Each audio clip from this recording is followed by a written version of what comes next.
Oke, baik. Bismillahirrahmanirrahim. Assalamualaikum warahmatullahi wabarakatuh. Oke, selamat malam. Mohon izin memperkenalkan diri. Saya Afrian Septriadi akan mencoba mempresentasikan mempresentasikan makalah yang saya ambil yaitu tentang analisis penyusutan nilai mobil baru versus mobil bekas. Nah, jadi fokus utama pada penjelasan saya terutama dari makalah ini yaitu berfokus pada mobil baru versus mobil bekas di wilayah Jabodetabek. Nah, kajian ini bertujuan untuk membantu para konsumen untuk membuat keputusan dalam pembelian yang lebih ekonomis dan lebih praktis, lebih memudahkan istilahnya bagi para konsumen.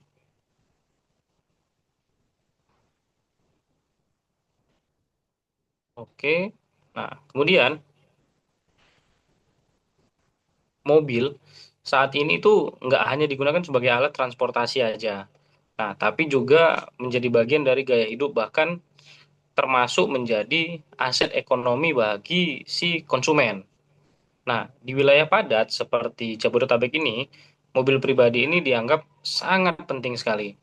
Nah, tapi banyak konsumen yang belum paham bahwa penyusutan daripada mobil itu adalah salah satu biaya yang tidak terlihat, biaya tersembunyi yang justru nilainya terbesar daripada kepemilikan kendaraan. Nah, jadi eh, berdasarkan penelitian yang saya lakukan, banyak konsumen itu bingung untuk menentukan pilihan. Dia mau membeli mobil baru atau membeli mobil bekas. Nah, kebingungan ini sebenarnya juga dialami oleh diri saya sendiri juga sebagai peneliti. Antara membeli mobil baru atau membeli mobil bekas. Pertimbangannya, mobil baru harganya lebih mahal, namun dengan memiliki keunggulan-keunggulan yang seperti teknologinya, kualitasnya, kenyamanannya. Kemudian, sedangkan mobil bekas di sini memiliki keunggulan harganya lebih murah. Namun kekurangannya ya pastinya ada kekurangan terkait dengan ya mungkin mesinnya sudah rentan, ada tidak baik dalam mesinnya, kenyamanannya, nah seperti itu ya. Nah, penyusutan ini memang termasuk biaya yang tidak terlihat, biaya tersembunyi ya, teman-teman ya. Jadi banyak dari konsumen itu yang tidak menganggap begitu penting biaya penyusutan ini. Padahal dengan adanya biaya penyusutan ini, dengan pahamnya kita tentang biaya penyusutan, para konsumen jadi tahu, oh ternyata nilai pakai, nilai guna daripada barang yang saya miliki ini bersisa sekian tahun lagi. Nilainya menjadi sekian. Jadi, ketika misalnya kita punya mobil, kita ketika kita punya barang, kita tahu berapa sih nilai sisa barang yang tadinya kita beli baru misalnya, terus kita mau jual lagi, berapa sih nilai sisanya? Banyak orang itu ketika dia membeli mobil baru misalnya harganya 300 juta. Ketika dijual 4 tahun kemudian harganya menjadi 120 juta. Nah, dia bingung kenapa nilainya jadi sangat jatuh. Nah, itulah karena terjadi depresiasi. Depresiasi itu atau biaya penyusutan itu memang tidak terlihat, tapi nilainya nyata. Seperti itu ya. Oke. Kemudian di sini saya menampilkan rumusan masalah, batasan, dan tujuan daripada penelitian ini. Jadi eh, penelitian ini tuh intinya ingin menjawab dua pertanyaan utama, yaitu bagaimana pengaruh kelas, merek, dan tipe mobil terhadap penyusutan daripada nilai mobil itu sendiri, dan mana yang lebih menguntungkan secara ekonomi, mobil baru atau mobil bekas. Jadi penelitian ini tuh dibatasi pada harga penawaran dan hanya pada fokus pada mobil penumpang di wilayah Jabodetabek. Tujuannya yaitu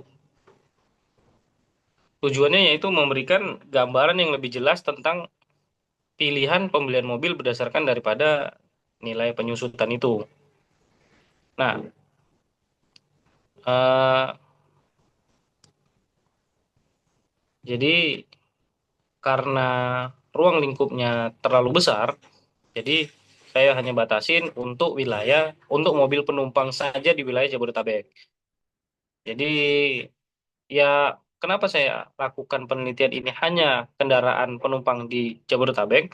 Karena Jabodetabek ini volume kendaraannya itu sangat besar. Nah, volume kendaraannya itu sangat besar. Jadi secara nggak langsung, volume ini mewakili daripada daerah-daerah yang lain. Tujuannya bisa memberikan gambaran bagaimana sih, eh, lebih praktis mana sih mobil baru atau mobil bekas. Dengan wilayah Jabodetabek yang volume kendaraan yang begitu banyak, tentunya ini bisa jadi gambaran bagi daerah lain untuk mendapatkan ya timbal balik daripada penelitian ini. Oke, baik, selanjutnya. Nah, di sini saya menampilkan manfaat penelitian itu dari tiga sisi. Yang pertama dari sisi konsumen, kedua, kemudian yang kedua dari bagi industri itu sendiri, dan yang ketiga itu bagi hmm, yang ketiga itu bagi peneliti lain. Eh, Bagi konsumen sendiri, penelitian ini mudah-mudahan bisa sebagai panduan dalam memilih mobil yang penyusutannya itu nilainya rendah. Jadi bisa menjadi pertimbangan bagi konsumen untuk menentukan mana sih mobil yang memiliki masa manfaat lebih efektif, nilai ekonomis yang lebih terjangkau, banyak bermanfaat, dan memberikan timbal balik yang lebih besar bagi konsumen itu sendiri. Kemudian untuk bagi pelaku industri, eh, peneliti ini diharapkan bisa memberikan gambaran strategi harga bagi penjual, kemudian memudahkan dia untuk promosi yang efektif itu seperti apa, pengenalan produk ke masyarakat itu seperti apa, kemudian inovasi produk. Jadi dengan adanya penelitian ini diharapkan para pelaku industri itu bisa memberikan feedback ke market, ke pasar. Oh, ternyata mobil dengan tipe seperti ini kurang diminati oleh masyarakat. Ternyata kondisi seperti ini kurang diminati oleh masyarakat. Nah, seperti itu ya. Nah, seperti yang poin terakhir yaitu analisis pasar. Jadi, pelaku industri itu bisa menilai, bisa bisa menarik kesimpulan dari pasar tuh, pasar ini bekerjanya seperti apa untuk produk-produk dari mereka itu sendiri.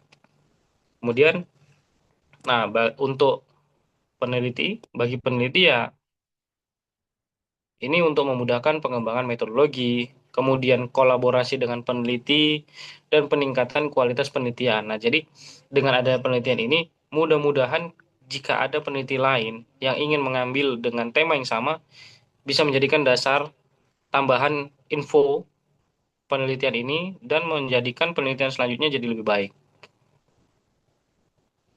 Dengan tentunya memiliki data dan sumber yang lebih banyak. Seperti itu. Oke, kemudian di sini metodologi penelitian. Jadi, penelitian ini menggunakan metode kuantitatif deskriptif. Nah, data ini saya ambil dari berbagai sumber. Ada yang online, ada yang offline. Kalau yang online ini saya ambil dari OLX ya, aplikasi OLX, kemudian mobil 123, website 12, mobil 123, kemudian brosur dari dealer-dealer. Nah, jadi fokusnya ini pada mobil yang berusia antara 1 hingga 5 tahun.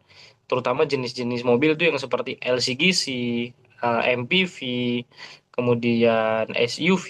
Nah, gitu ya, teman-teman ya. Jadi, udah saya sampaikan di sini fokusnya itu kepada mobil penumpang seperti LCGC, MPV, dan SUV. Nah, oke. Kemudian teknik dan alatnya, ini teknik samplingnya. Nah, data ini diperoleh menggunakan teknik purposive sampling. Nah, jadi fokusnya itu pada fokusnya saya ini pada 5 merek aja, yaitu Toyota, Honda, Mitsubishi, Daihatsu, dan Suzuki.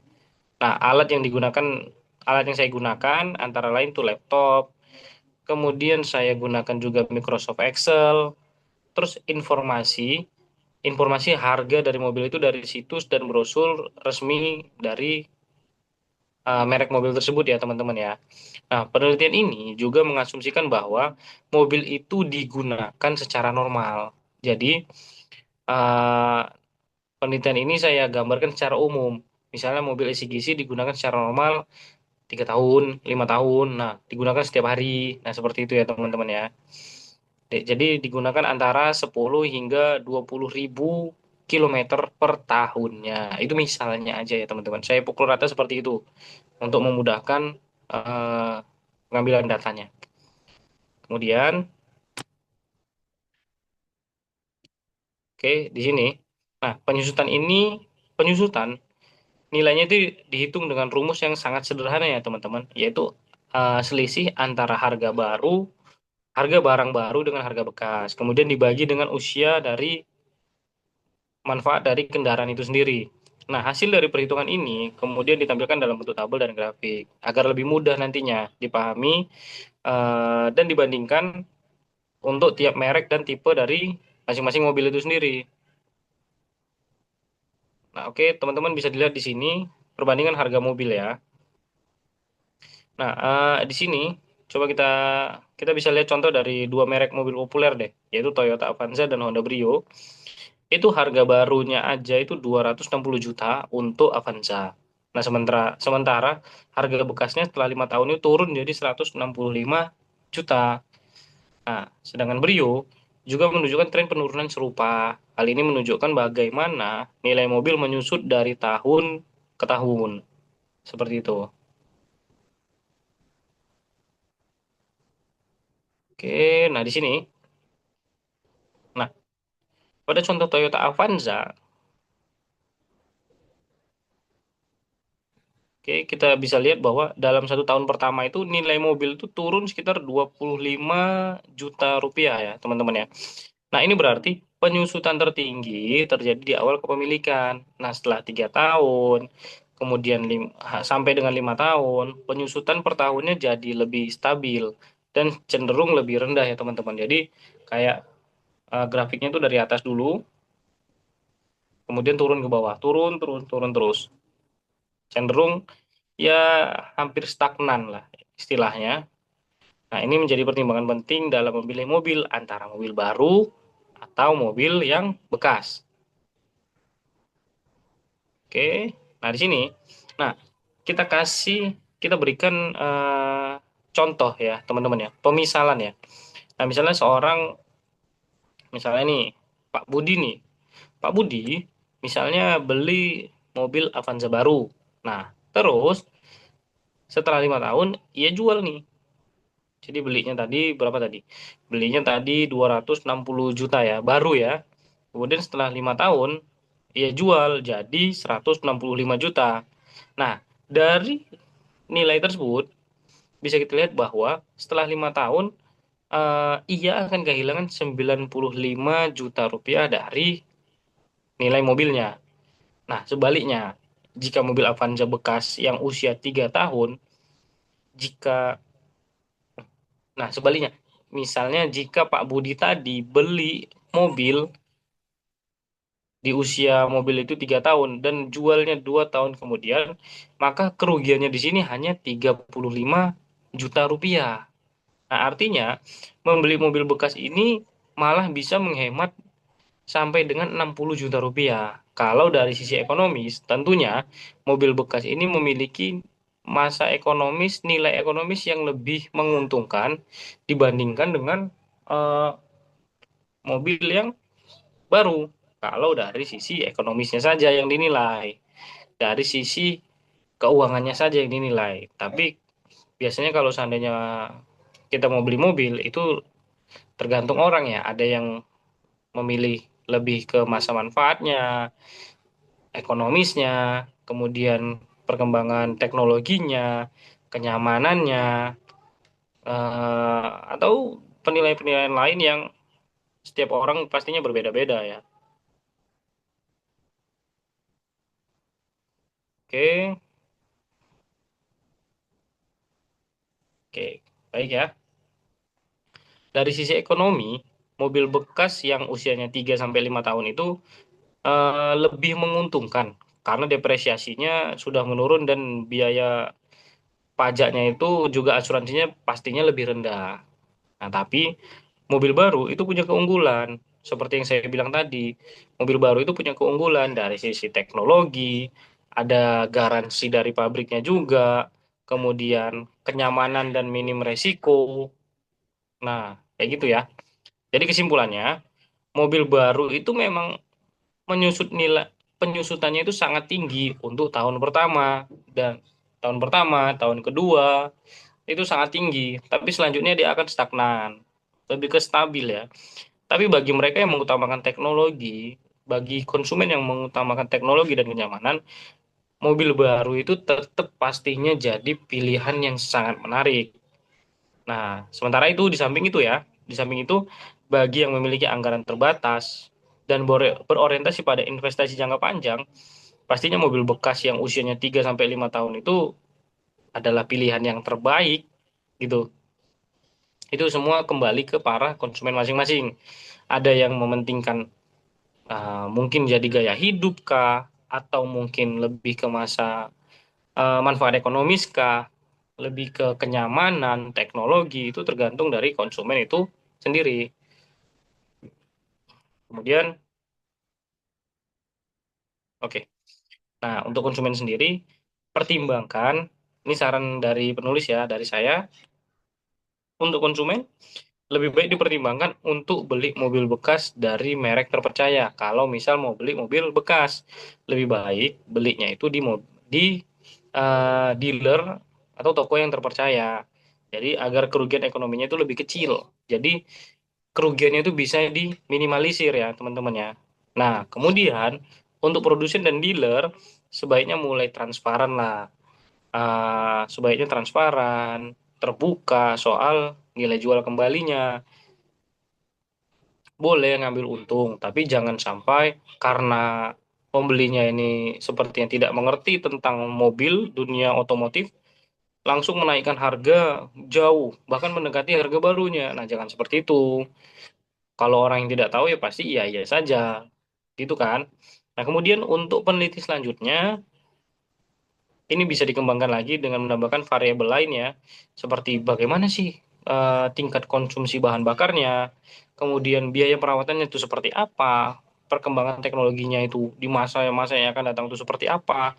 Nah, apalagi sekarang ini kan lagi hype-hypenya tentang mobil listrik ya teman-teman ya. Jadinya mobil-mobil yang bahan bakarnya itu eh, bahan bakarnya itu seperti Pertamax atau Pertalite atau bahan bakar yang lainnya itu seperti kehilangan pamor karena hadirnya kendaraan listrik sekarang. Nah, seperti itu. Bagi yang mementingkan tentang perkembangan teknologi dan kenyamanan, ya pastinya akan beralih ke kendaraan listrik. Namun bagi yang mementingkan nilai ekonomis, ya tentunya memilih mobil yang sederhana aja. Nah, demikian yang bisa saya sampaikan. Terima kasih atas segala perhatian. Mohon maaf atas segala kekurangan. Assalamualaikum warahmatullahi wabarakatuh.